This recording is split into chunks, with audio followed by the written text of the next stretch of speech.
Yeah, but Saul he steps out of his lane, doesn't wait on the priest, and he's like, I'm just going to make the sacrifice because I want the blessing of God, but without obeying the blesser. Right. You know what I mean? Then he begins to like lose what he felt like was control. He was never in control to begin with. Mm-hmm.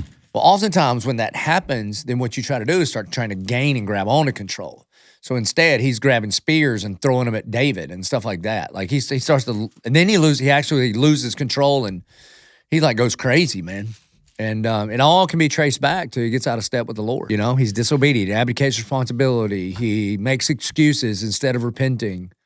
You know, Samuel confronts him. He's like, hey, man, that's not, you don't get to make those sacrifices on the altar. God has written very clearly about who does that. And he makes excuses. He doesn't repent. And it all goes bad. Everything goes bad. And then he is not far from getting his army to chase God's anointed, the one that will be King David. And then King David continuously submits to God's authority, even when it's crazy. You know, even when Saul's going crazy. And I mean, David is like the personification of one of your lines. Like, if God has it for me, you can't keep it from me. But if he ain't got it for me, then you can't give it to me. That's David's life for the next bunch of years.